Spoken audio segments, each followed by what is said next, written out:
You can have your Main event of the evening. ready to race to you. These days are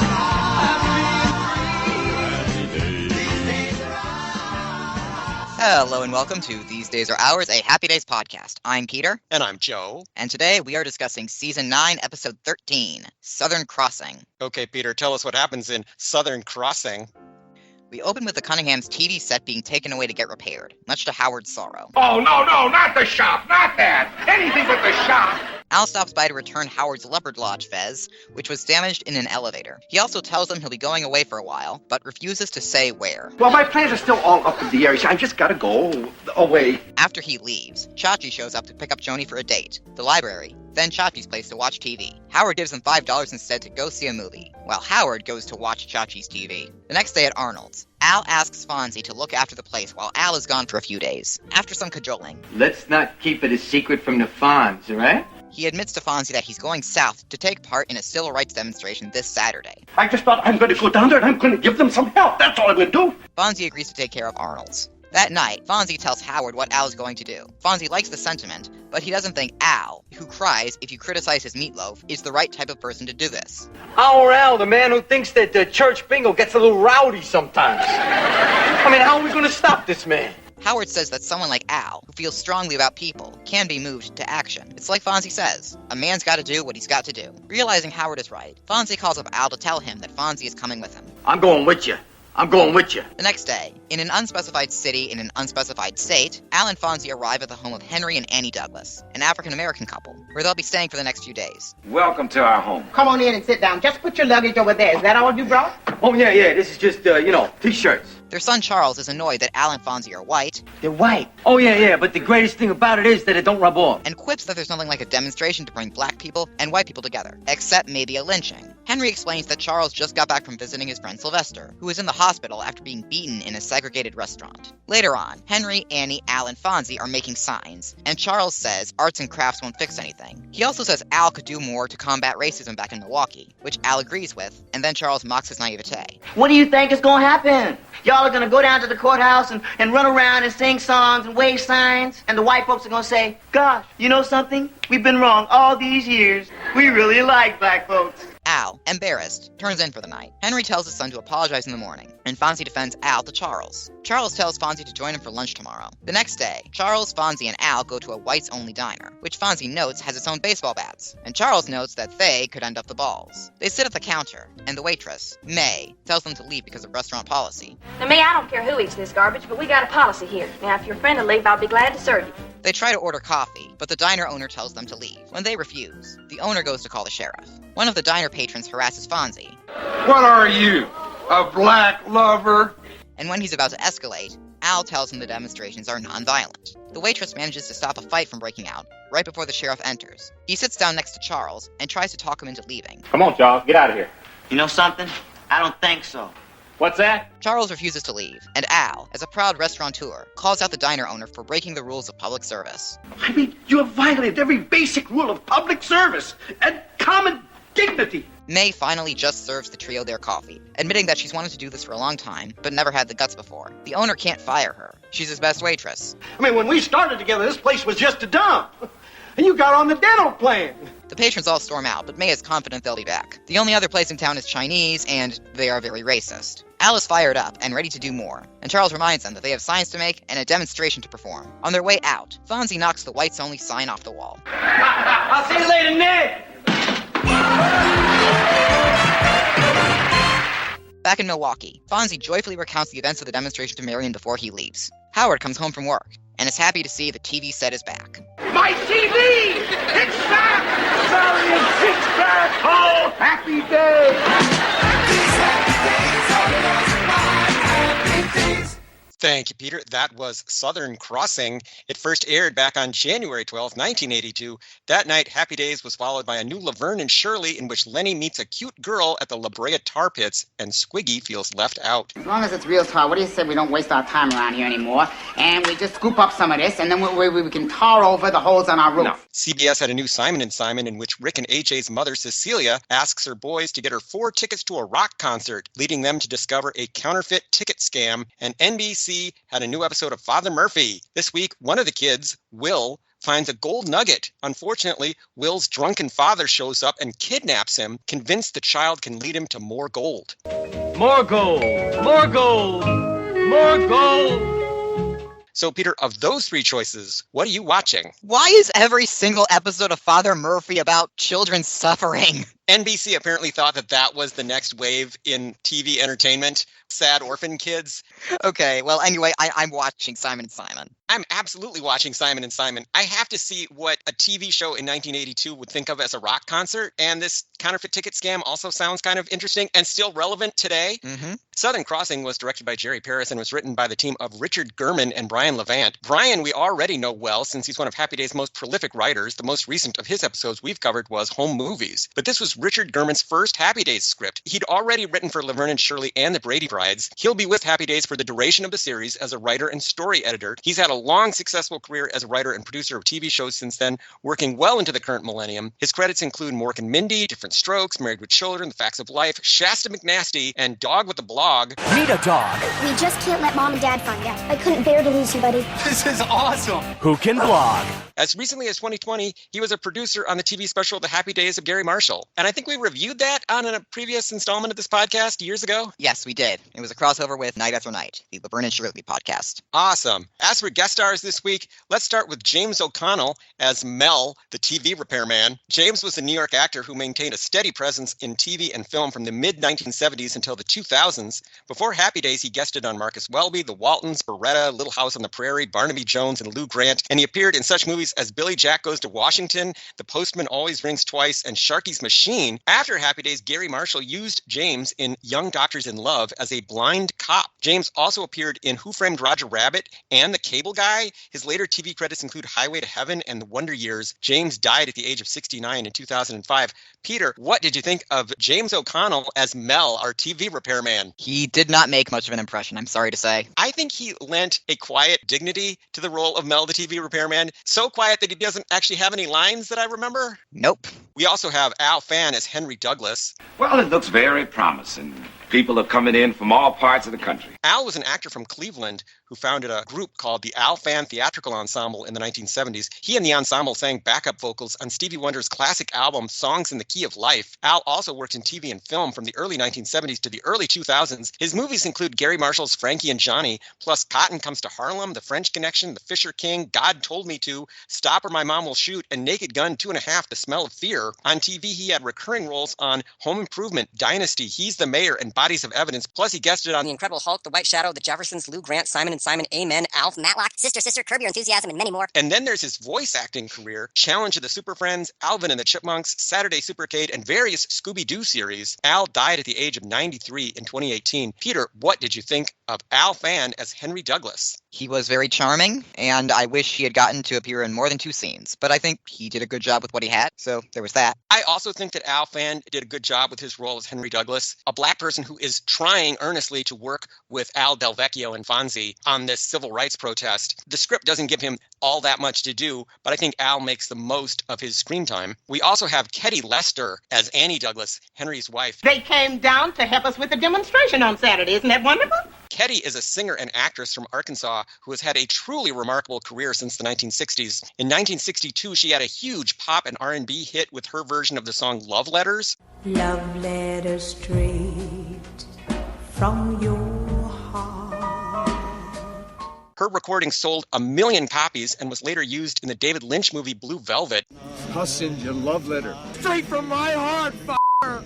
In the 1970s, she gave up singing for acting and appeared in such movies as Uptown Saturday Night, The Prisoner of Second Avenue, and Blackula, where her slow-motion run down a hospital corridor is one of the most memorable scenes. On TV, Ketty had recurring roles on both Days of Our Lives and Little House on the Prairie. She was also Aunt Lucy in House Party 3. As of this recording, Ketty is still with us at age 88. Peter, what did you think of Ketty Lester as Annie Douglas? I don't think this is one of her career highlights, but she's had a lot of other better career highlights highlights, so good for her. As with Al, she's not given a lot to do, but she makes the most of it. I was amazed that Ketty Lester, who I knew from Love Letters and Blackula, was in an episode of Happy Days. I was very excited by that. Unfortunately, the script doesn't give her a lot of opportunities to act or do anything interesting. It was still cool to have her on the show. Probably our main guest star is David Hubbard as Charles Douglas, their son. Yeah, you heard about segregated restaurants, right?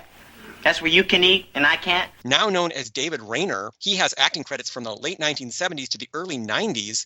Before Happy Days, he was a regular on James at 16 and Harrison Company. He also played the young Scott Joplin in a made-for-TV movie, guested on iShide, and was the voice of Moleculad on Hanna-Barbera's Space Stars. I've arranged these 6 Martian coins into 1 row of 3 and 1 row of 4. He'd also done a commercial for Clorox bleach with Ketty Lester. After Happy Days, David turned up on Square Pegs, The Facts of Life, Knight Rider, 227, 21 Jump Street, and more. His movies include Colors and Project X. He was even Sammy Davis Jr. in a miniseries about Frank Sinatra in 1992. As a director, he's most well known for his work with Martin Lawrence, directing the concert feature Run Tell Dat in 2002 and the TV special Doin' Time in 2016. He also directed Trippin', Whatever It Takes, Spiritual Warriors, and Christmas in Compton. In more recent years, David has been a motivational speaker. Peter, what did you think of David Hubbard as Charles Douglas? I admit that I was worried in rewatching this episode because I remembered his character being a case where the narrative kind of sort of sided with him, but also kind of sort of implied that, well, you shouldn't be so angry about oppression. I don't think the episode quite falls into that. I think that it does an all right job at making it clear that he's not wrong. His anger is entirely justified, but Al and Fonzie do mean well, and they do ultimately bond when they are able to support him in standing up to a racist restaurant and the people inside of it. At any rate, whatever quibbles I have with the writing, I think that he did a very good job in the role. He's definitely a highlight of the episode, so good job. I was actually relieved that there's a character like Charles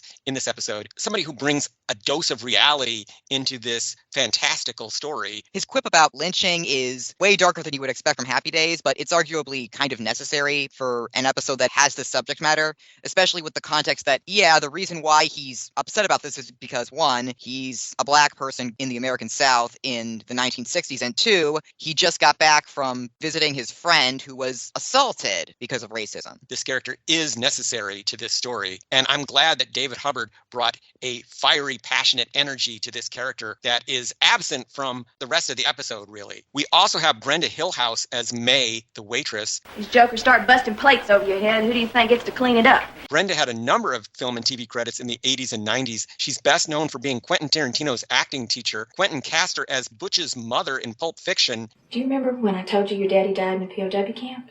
Well, this here is Captain Coons. And also got her a role as a hostage in From Dusk Till Dawn. On TV, you may have seen Brenda on such shows as Lou Grant, Dallas, Hill Street Blues, Doogie Howser, The Slap Maxwell Story, LA Law, and ER. Peter, what did you think of Brenda Hillhouse as May? Solid performance, arguably kind of uncomfortable as someone who generally doesn't want to rock the boat unless there is someone to help out. I don't know how to feel about it entirely, but it's a decent enough performance. I thought she was very believable as this waitress who is forced to live in this segregated world because she has to make a living, but also has a social conscience and wants to make a difference in her world in whatever way she can. And I think Brenda Hillhouse conveys that very well. What can we really expect someone like May to do? She has to work in this diner every day, so she has to follow the rules of her society. Except she ultimately realizes that, no, that's bull. And she's able to do something, even if it is small, to help correct the injustice of the society that she lives in. My only quibble is that with Al and Fonzie and May, that makes 3 white saviors for one episode, which might be too many. I don't know. Yeah. We also have Gene B. Collins as Ned, the owner of the diner. Well, we don't serve coloreds here. Well, that's convenient because we didn't order any. Born Burton Eugene Collins in Rockford, Illinois in 1933, Gene was a salesman and radio news reporter who decided to give acting a try later in life and actually landed roles in a few movies and TV shows, along with lots of community theater productions and some gigs at Knott's Berry Farm. Besides Happy Days, Gene's screen credits include Laverne and Shirley, General Hospital, and Hardcastle and McCormick, plus the Neil Diamond remake of The Jazz Singer, where he got to meet Laurence Olivier. Gene died at the age of 79 in 2013. Peter, what did you think of Gene B. Collins as Ned? He is as loathsome as the character requires him to be, so good job.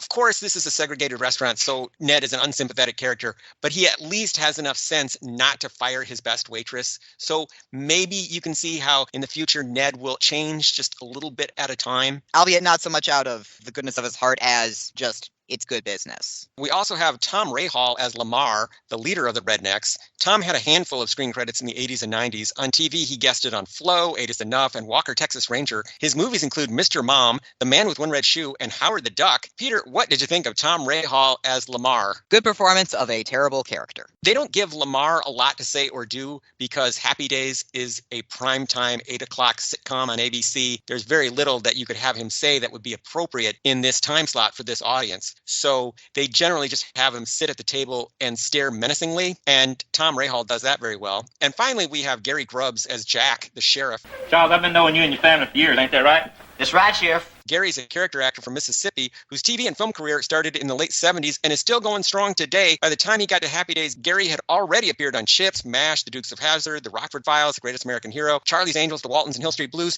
plus the movie For the Love of Benji, the miniseries From Here to Eternity, and the made-for-TV movie Dead Man's Curve. After Happy Days, Gary had recurring roles on For Love and Honor, Half Nelson, and Will and Grace. His other TV credits include Glee, NCIS, The Mentalist, The X-Files, Prison Break, The OC, Scream Queens, The Golden Girls, A-Team, Magnum P.I., Beverly Hills 90210, Murder, She Wrote, Family Ties, Growing Pains, Three's Company, and even more. His movies include Django Unchained, Battleship, JFK, Ray, Concussion, and Silkwood. What a career. Peter, what did you think of Gary Grubbs as Jack, our sheriff? I liked the decision to write and play him as a very polite person who is nevertheless a racist asshole. I appreciate that. It's drawing a distinction between nice and good. They could have made this character of the sheriff a lot harsher than they did. And I think casting Gary was a smart choice because Jack seems at least somewhat reasonable or somewhat open to a conversation. My favorite moment in the episode is actually when Jack comes into the diner and Ned, the owner of the diner, is kind of a dim bulb and says,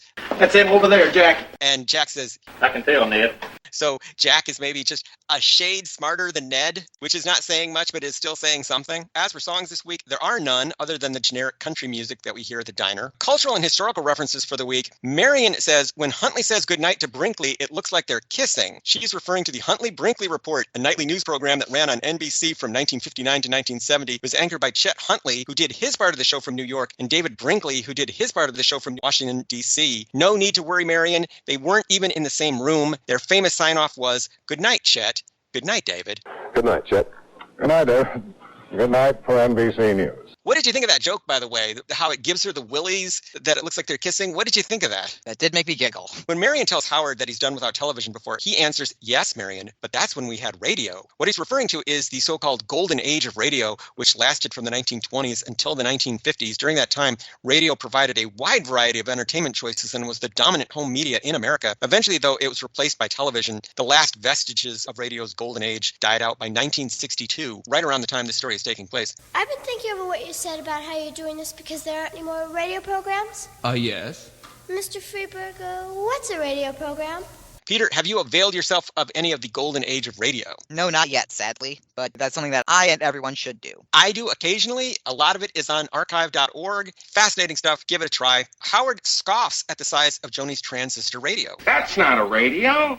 I take pills bigger than that. The invention of the transistor in 1947 led to a revolution in the electronics industry, including small portable radios that could be made and sold cheaply. After the success of the Sony TR-63 in 1957, transistor radios flooded the market and became the most popular electronic communication devices of the 1960s and 70s. Peter, were you aware of the importance of the transistor radio? Yes, I was. They were a huge part of teenage life during those years because it was portable music before the Walkman. Yeah, the other alternative were car radios, and you needed to be in a car for those. I guess you could hypothetically just yank the radio out of the car, but I don't think that would work super well. Al says he had Howard's fez reblocked. Blocking a hat is a process that involves first steaming it and then stretching it on a wooden block where it is tied down with cords and then strengthened and reshaped using various tools. When Al talks about seeing civil rights demonstrations on TV, Fonzie says, "Yeah, right, with the water hoses and the snarly dogs and everything. Yeah, I've seen that." Fire hoses and police dogs were commonly used by authorities on civil rights demonstrators in the early 1960s, particularly in 1963 in Birmingham, Alabama,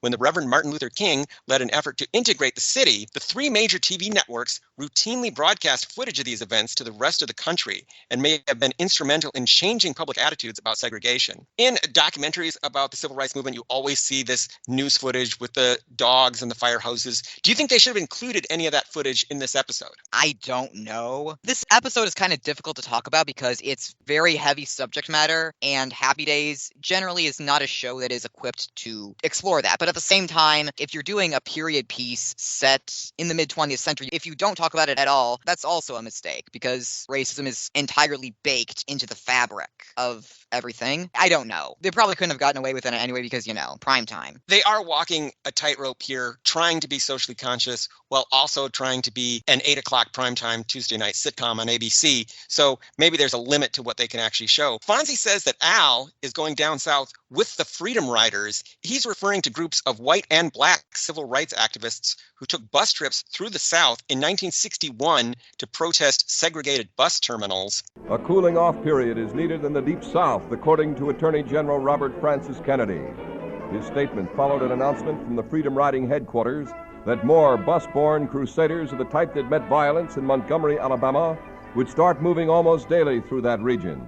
Fonzie once again enjoys some animal crackers. Want a cookie? Not a giraffe. Just as he did in American Musical. Again, these are Barnum's animals, marketed by Nabisco since 1902. The 4 original animals in the assortment, by the way, were lions, bears, elephants, and tigers. Lions? And tigers? And bears.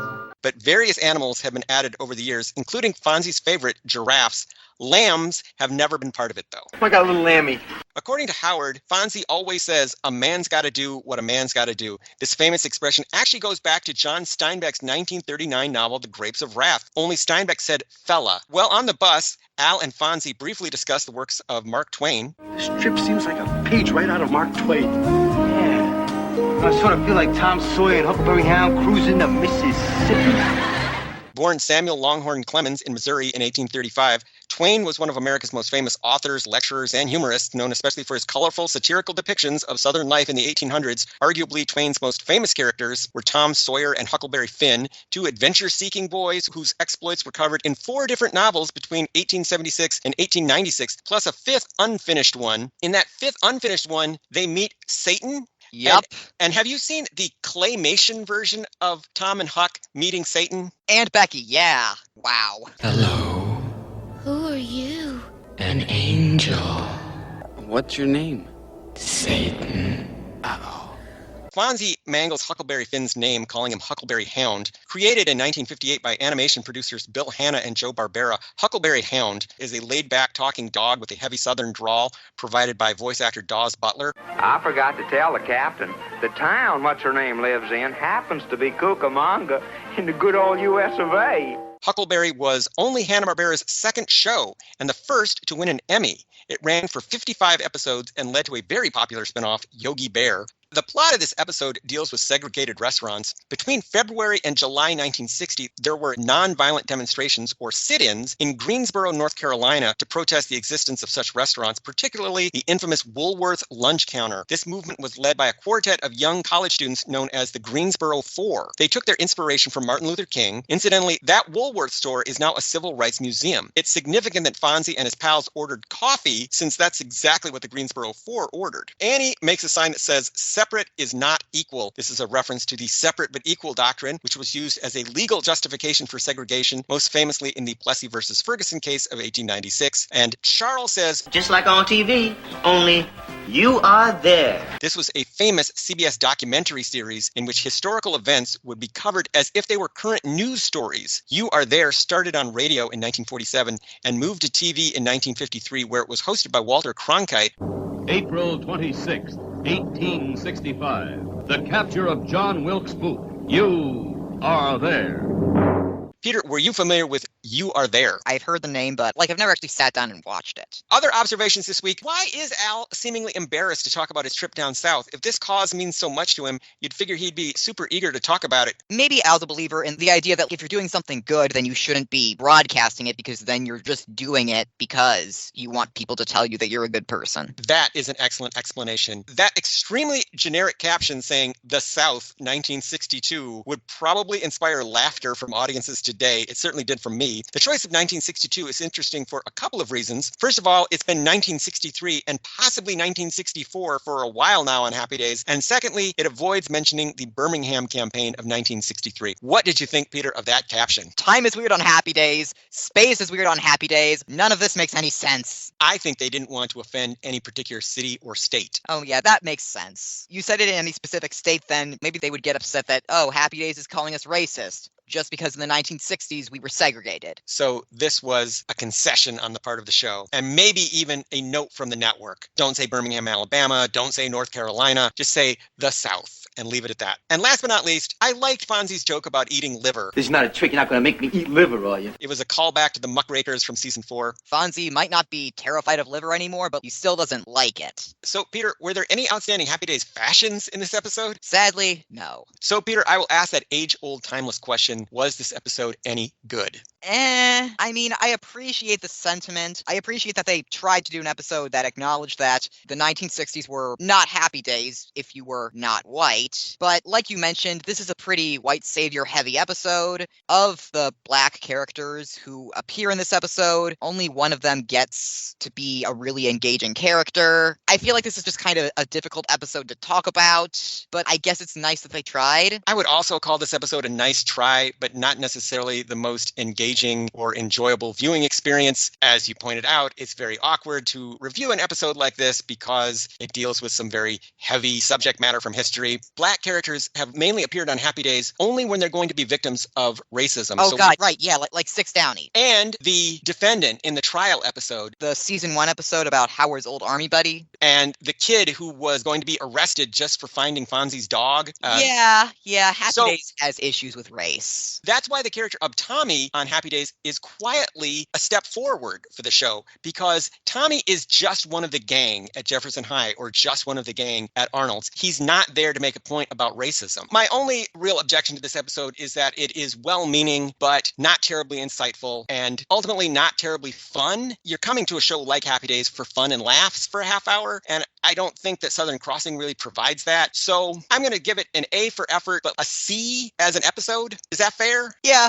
That's fair. I'm going to give them a gold star for effort. So, Peter, how can people keep up with us and find out about all the wonderful things that we are doing? Listeners can follow us on Twitter at Fonzie Podcast. They can follow me on Twitter at Peter Volfranc. That's PeterVulfranc. And they can follow me on Twitter at Joe_A_Blevins. They can find this podcast online at thesedaysaroours.libsyn.com. And they can email us with questions, comments, and concerns at thesedaysaroourspodcast@gmail.com. So, Peter, what do we have on the docket for next week? Next week, Fonzie's Grandma Nussbaum returns after seasons of not being here in Grandma Nussbaum. That is the best news you could have ever offered me, Peter. So, see you later, alligator. In a while, crocodile. You may be an ambassador to England or France.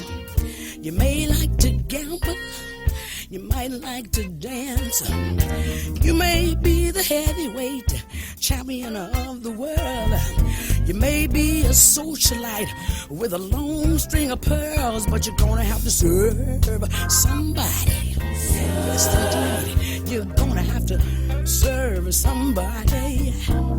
Somebody. Well, it may be the devil, or it may be the Lord, but you're gonna have to serve somebody. That's him over there, Jack. I can tell, Ned.